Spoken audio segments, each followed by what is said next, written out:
Peace, peace. Welcome to episode 4. I appreciate you guys following these lessons. And like I say, I like calling this a lesson or these series lessons because I'm hoping that in the future that folks that will stumble upon these series and learn something, but take something away that's going to benefit them long term. We're going to jump in.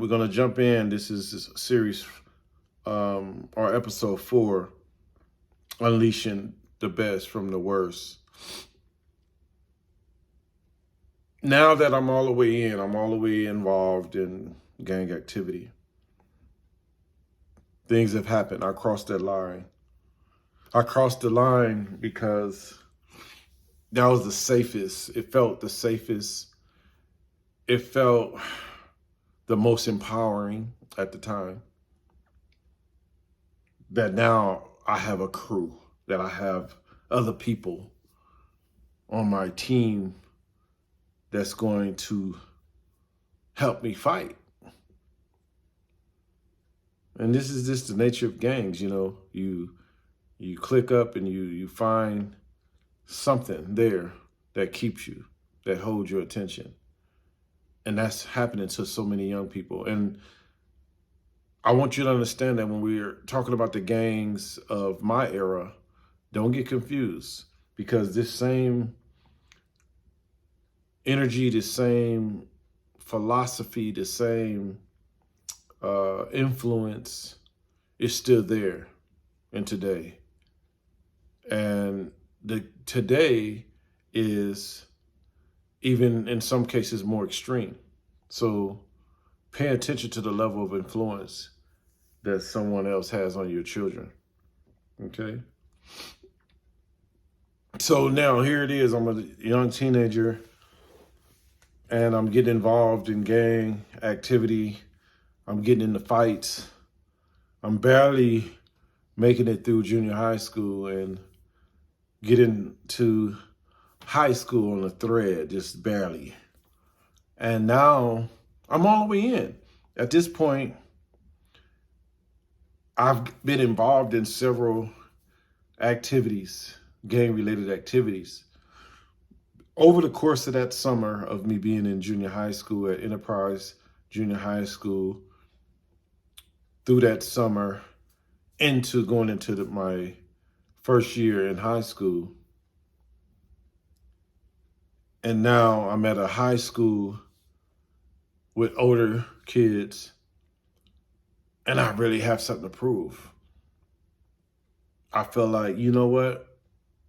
I'm coming in with a little bit of, I did something. I've done something now that is going to give me the necessary recognition that perhaps other gang members are going to pay attention to, and it's going to give me some type of credibility in the streets. So instead of me being focused as a young man where I could have been pursuing football, I've tried. I actually tried out for the football team at my high school, made the team, and didn't make one game, barely made one game because I was already engaged in gang activity. I was doing my thing. And this is the time when the parents lose authority. This high school age is when the parents begin to lose authority. And now the authority has shifted into the hood, to the homies, to those circle of friends and influences that are around us are the dominant influence. So even if we still have that fear, a type of fear, if you would, of a parent, a single parent, 2 parents, father, whoever, it's not that strong. So you might do things to look good. You might even still go to church like I did. I continued to attend church services on Sunday, sang in the choir, continued to go to choir rehearsal. I continued to show up on Sundays for God, if you would, right? And then after church, after choir rehearsal, off to the streets, off to that mentality and attitude and behavior that's going to run me into that brick wall. Now, what's so bad about this time, and for me, is that now I'm going to be coming in contact with law enforcement. And I knew it. There was a day where I took a weapon to school, and it was in my locker. And in the high schools, they have the lockers in these hallways. So it really, in the type of school that I attended, it was the lockers was pretty much outdoors. It was like an outdoor environment. It wasn't like a closed in hallway. It was literally outside. So anybody can be walking up and down those hallways of this school, and this locker is there. And I had a backpack, and I carried the gun to school, and I put it in a locker. And somebody noticed it. I think somebody noticed it, and they alerted the school security. By the time I got back to my locker, the school security was meeting me there. I was trying to get to the locker to remove the weapon from the locker, and he met me there and grabbed me with the weapon and the bag and took me to the office. And when that happened, it happened so quickly that I didn't have a chance to respond. So nothing took place on campus. So it was just me in limbo wondering what was going to happen the rest of that day or the rest of that week. So as the day went on, I got home later on that day. Nothing happened. No phone calls. I'm waiting. I'm walking around the house following my parents, waiting for the phone to ring. We had landlines. It was all about landlines. There was no cell phones. So I'm waiting for this phone to ring. This phone to ring. And every time it rung, it was like, okay, that gotta be my school calling. It gotta be my school calling. And it wasn't. And then I'm like, okay, they're not gonna call. Cool. So it was kind of late. And typically they're gonna call in a reasonable time. It's not gonna be too late. So I stretch, yarn, and all right, y'all. Goes to my bedroom. I think I was in my bedroom perhaps 10, 15 minutes. And I hear the doorbell ring. Ding dong. And my antennas went up when I heard the doorbell, but it was late. I look at the clock and I'm like, who could that be? And then I heard the voice. Guess who that was? The school security coming to my house. Maybe 8 o'clock at night. It had to be at least 8 o'clock at night. And he was invited in by my parents. My father answered the door, and he shared who he was, his identity, said he worked at the school at security. So of course my dad is like, his antennas is up, like, what's going on here? He sat at the end of the one table in our dining area, and my dad sat at the other end. I'm so nervous and on the edge. I'm not sitting down. I'm just standing there waiting for the first words that's going to come out of his mouth, wondering what they're going to be. And the first thing that he asked my dad was, "Sir, Mr. Wiley, Are you familiar with the gangs or with gangs? That was interesting question that he asked. So my father, he rushed his shoulders like, gangs? What do you mean? Cuz and blood, and he didn't really know. My dad didn't really know. He heard people say things, but he didn't really understand.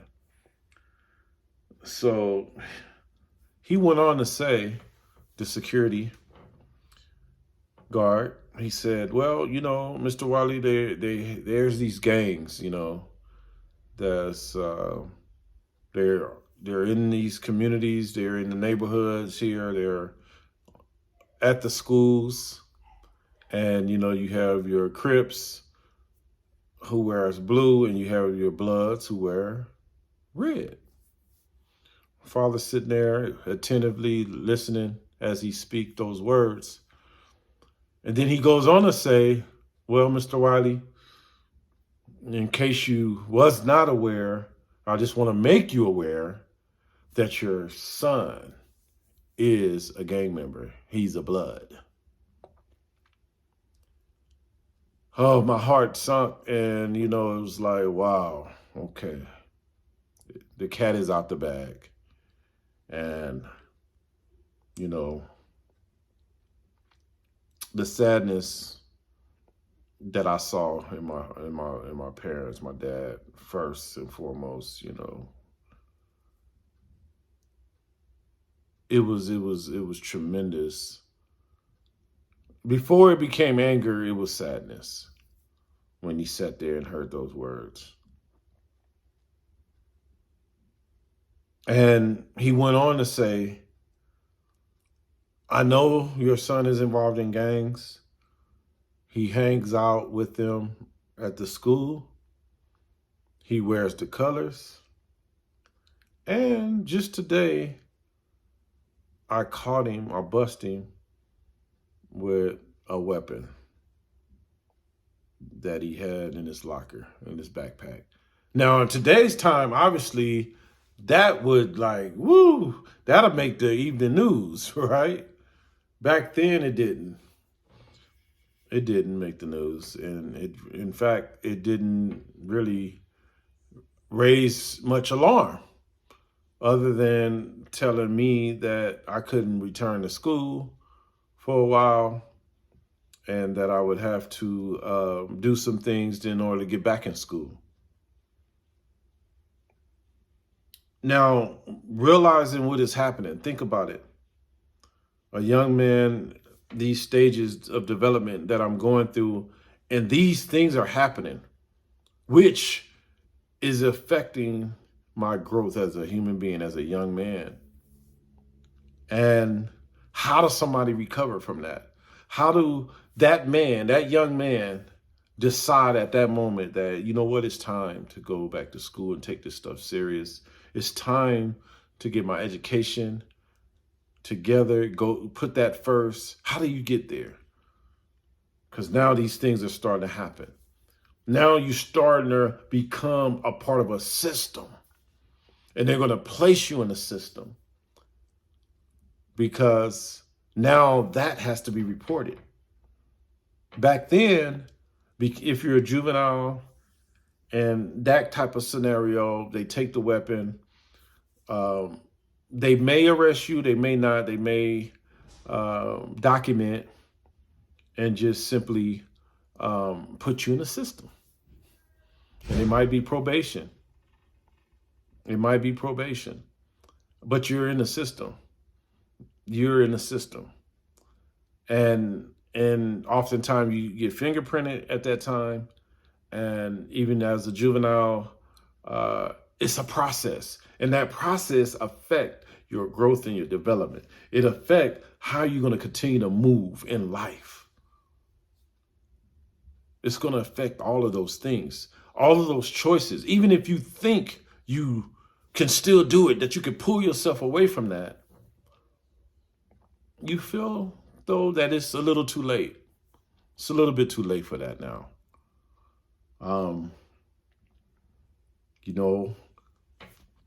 Obviously, at some point I changed. I'm here at my humble abode, my home that I own, and I live the good life now. But these lessons are important because no young child should have to experience what I went through. That shouldn't be their process. That's not a rite of passage. We don't want to call what I'm discussing with you a rite of passage. It's not. It's something that's terribly wrong. It exists now in our society, in our communities, and many of our elders and our parents, our guardians, they don't know how to deal with our young people. They don't understand them, number one. And of course they're different than I was. But some key elements are present as they were present in me as a young person. And that's what I'm trying to get us to look at.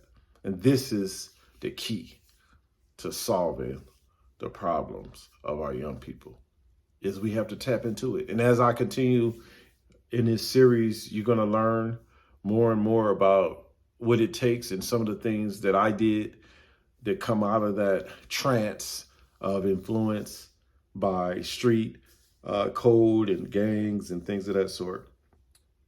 But I'm going to just leave you to reflect that right now you might have a niece, a nephew, a little brother, a son, a little cousin that's going through something right now where they're very, very close to making that choice. That choice that's going to move them away from the influence of you as the adult, as the parent, as the guardian, as the big bro, as the uncle, as the auntie. Somewhere around you, whether it's in your family or next door, it's happening all the time. And that's the reason you continue to see this cycle. You can turn on the news and see a group of kids storming a convenience store or liquor store or CVS, destroying it and taking what they want because they've crossed over. They've crossed over to where doing that is a part of where they are right now in their thinking and their influence. It's a crisis that we have to address.